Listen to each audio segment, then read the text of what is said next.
You're listening to the Greeks Gridiron, live with Ethan Haristodoulou.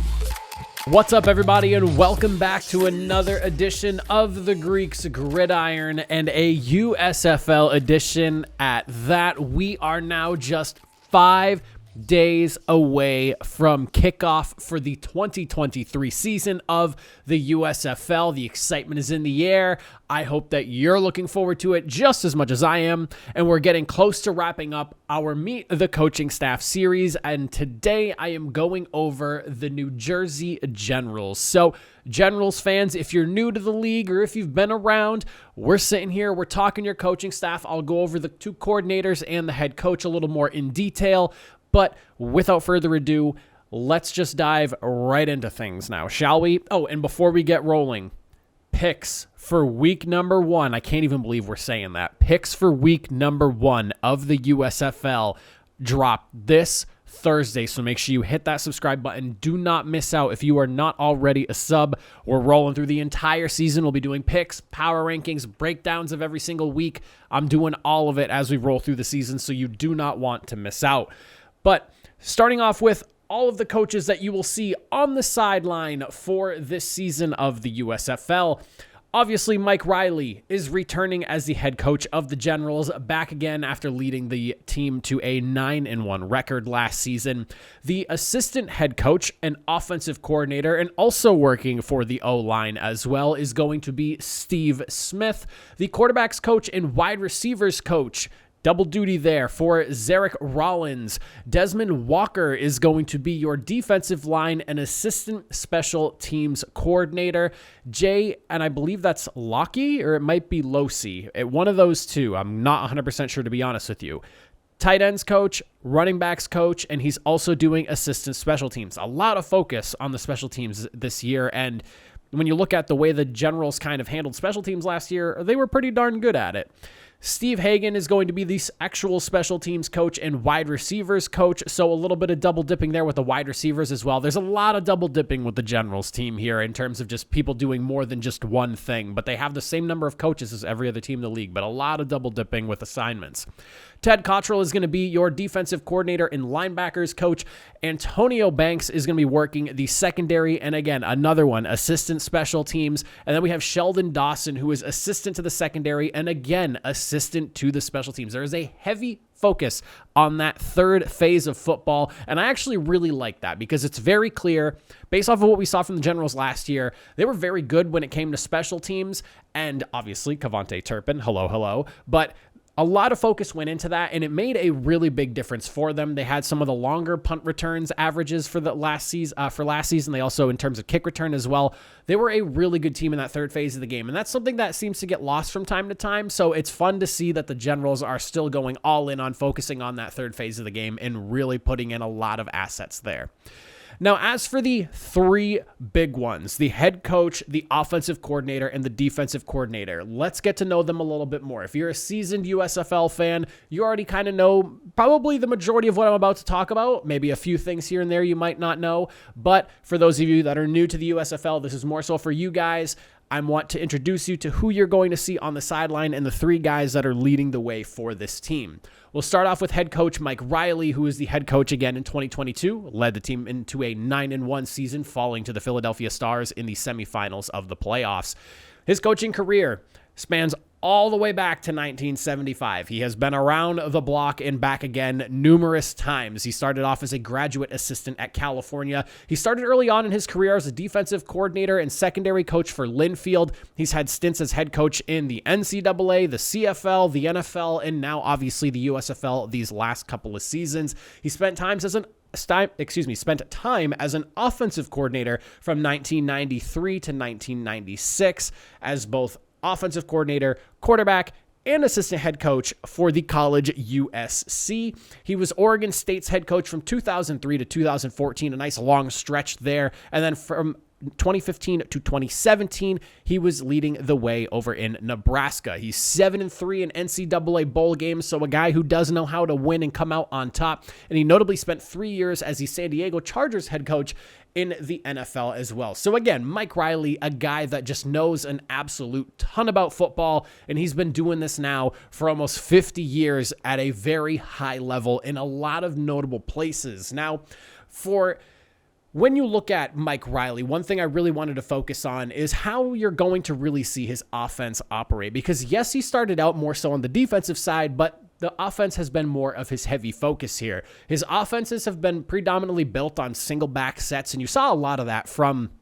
the Generals last season, similar to like a West Coast style of offense, but it utilizes a lot of play action to really open up big plays. And you definitely saw that with Cavante Turpin last year being the league's MVP, not just their MVP, but the league's MVP. They really love to set the tone with the running game and then open things up to take those really big shots. And I don't really expect to see much of that change. They have a really good running back with Darius Victor, and I don't really expect to see their philosophy change despite losing some bigger names at the wide receiver spot.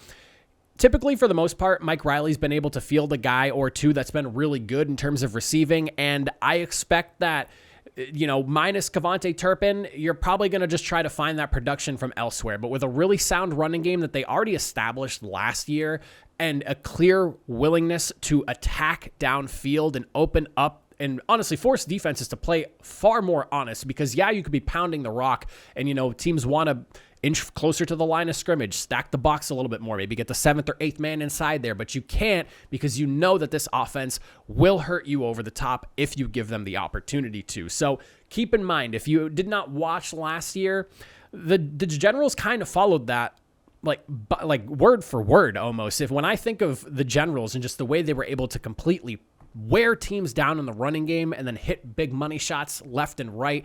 I mean, they were 9-1 for a reason. They made their way to the playoffs for a reason, and it wasn't necessarily because their offense was struggling. It was more so the defensive side of the ball. We'll get into that a little bit later, but expect to see a really fun offense again this year for the Generals. I'll be very curious to see how things shake out with a few different things. Most importantly, the quarterback position for this team, as I'm assuming isn't going to be a 2 QB system like we saw last year. Steve Smith is their offensive coordinator. His coaching career dates back to 2001, where he was a QB coach for Virginia State. He spent 2 seasons in the now defunct NFL Europe as a running backs coach for the Frankfurt Galaxy in 2005, and then an offensive line coach for the Rain Fire in 2006. He was also Albany State's offensive coordinator from 2013 to 2016. So a guy who still has about 20 years on the books here. One thing that you're going to have to really look at, and I kind of just alluded to it a second ago, is that quarterback situation. They ran that crazy 2-quarterback thing between Luis Perez and DeAndre Johnson, and now you have to wonder, well, are they going to maybe give DeAndre Johnson the reins as the guy, or do they maybe throw a wrinkle or two in now that they have Kyle Lauletta as a quarterback on the roster? This will be something that I'm going to be keeping an eye on a lot, especially in week 1, because it was one of the wilder things I've ever seen in terms of just how an offense has been handled. And I don't know if that's something that Mike Riley is going to try to pound the table for again this year.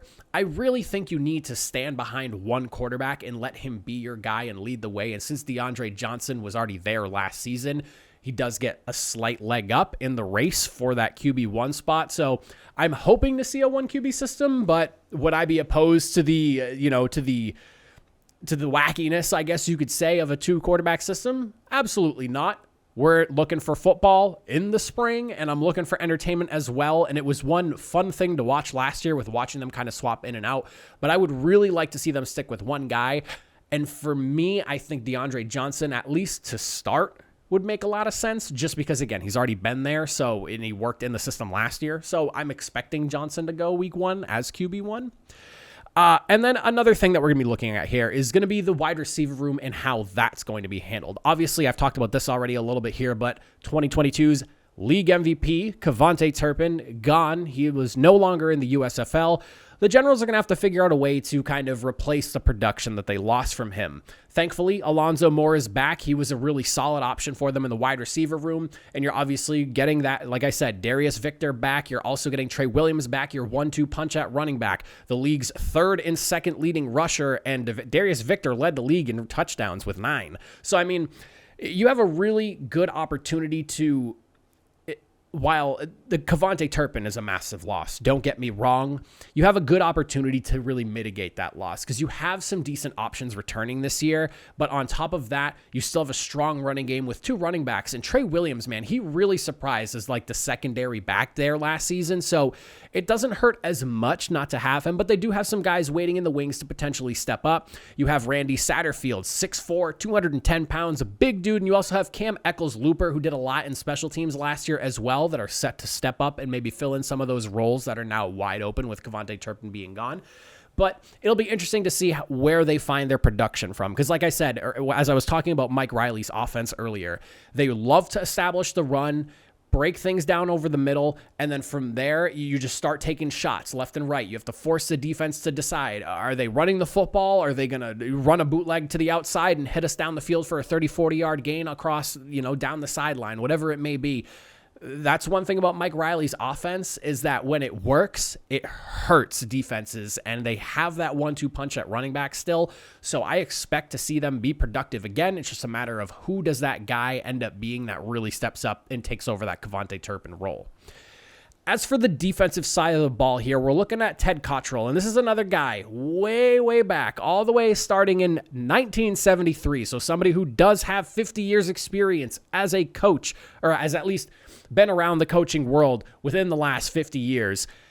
Coaching began for him in Rutgers, big name school, and for the most part, his career has been either NCAA or the NFL. He worked very heavily with defensive fronts for the majority of his coaching career as a D-line coach or linebacking coach, depending on where he was. He actually worked in the original USFL as well with the New Jersey Generals back in the mid-'80s, interestingly enough. So a little bit of a fun, what would you call that? Like a...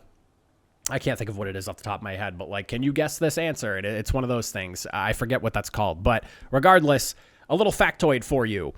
On top of that, as I mentioned, spent a lot of time in the NFL. He's had stints with the Bills, the Chiefs, the Cardinals, the Jets, the Vikings, and the Chargers. Part of some pretty solid defenses on top of that as well. And he's no stranger to spring football because this is where he was most recently with the AAF in 2019, the XFL in 2020. He was also a part of the Spring League before that kind of repackaged itself into what is now the USFL. For those of you that did not know, the Spring League owners basically kind of morphed that into the USFL with the rebranding and everything. So a little another factoid for you all. If you did not know, the Spring League is now the USFL. As for what to expect from the defense here, I was kind of interested when I was really getting into the nitty-gritty of this because Cottrell's coached a lot of 3-4 defenses in his time in the NFL, and whether he was just working within that system or if he was actually the defensive coordinator. But when I look at the roster structure here, it feels like they're going to be running something that's along the lines of a 4-3 scheme just based off the size of their defensive ends and interior linemen and even the linebackers. Everything is very reminiscent of what a 4-3 defensive structure looks like just based off player size. And so with that in mind, I'm curious to see how he adjusts to that. I don't necessarily know if I like bringing in a guy who has spent a lot of his time working 3-4s and having him lead the way for a 4-3 unit. I don't know. As somebody who has not coached, I don't know how well that translates, but I do think it's going to be somewhat of a hurdle for them to try to get over. However, I do like the idea of them switching to a 4-3 because it just works better with the way today's football is being played, where it's so pass heavy, and to be fair, I will say that doesn't necessarily apply for the USFL because I feel like we saw a lot more successive running last year than we did necessarily passing, as you do like in the NFL or maybe in the college ranks. But there's going to be a shift, and it'll be interesting to see how they handle it. On top of that, they're going to really, and this is where I really like Ted Cottrell being here and why I kind of assume he was brought in to be the DC. The Generals were not good at getting to the quarterback last year. So when I question the whole, all right, you're bringing in a 3-4 guy to coach a 4-3, but I can kind of see why they brought him in because he has so much experience with defensive fronts. They only had 10 sacks last season that's 1 sack a game for the Generals. Awful. It was a league worst by a mile. I think there were 5 sacks behind the team in 7th. So your goal this year, bringing in Ted, is to get that defensive front right and help out your secondary. For all the struggles they did when it came to pressuring the quarterback, they were able to force a decent amount of turnovers, but you want to get more consistent pressure. and slow down the opposing offenses, especially through the air if you have the opportunity to. And I mean, coupled with the fact that they were the league worst in sacks, they were also the league worst in passing yards per game allowed, nearing 350 yards a game, and they were league worst in yards per game overall as well. So I mean, and I'm sorry, I misquoted that. It's about 350 yards per game total. The passing was around a little over 200 or so. But again, you had a number one run defense, being one of only two teams that held teams below 100 yards rushing a game last season. But then you had the absolute worst passing defense, and overall, you were letting up the most yards per game as well. This is a team that was just a little bit of a more solid defensive structure, and a team that, if they could create more pressure, probably finds themselves in the finals against the Stallions. And it's unfortunate because this Generals team was really good last year. So that'll be the big thing that I'm looking for is, where does Ted Cottrell's, where does his influence really shine? And I think it's going to be with the defensive front, because again, you cannot have another year where your offense is as good as it was, but you just cannot stop the pass. You cannot get after the quarterback, and you just have guys hanging out in the pocket all day as they kind of slice and dice your defense. So that's going to be the biggest focus for me as for what I'm looking for with Ted Cottrell on the defense there in New Jersey. But those are the coordinators and head coach of your Generals. I ran this one a little bit long here. I feel like I had a lot to talk about with the Generals, but that is it for me. My Generals fans, let me know, how are you feeling about this second season and your New Jersey Generals? Are you looking forward to seeing who winds up being QB1 for the start of the season? How do you think that shakes out? Do they run the dual QB system or not? There's a lot that you can look at with the Generals being such a good team that kind of fell flat at the first round of the playoffs. There is a lot to look at and like about this team, but also a lot of question marks with some of the changes they have. So let me know your thoughts in the comment section down below. But that is it for me. I appreciate you if you made it through the whole video. I'll catch you all in another Meet the Coaching Staff video. And again, picks are coming out Thursday, so do not miss out on that. But that is it for me. I appreciate you all for watching. I'll see you all next time. Have a good one.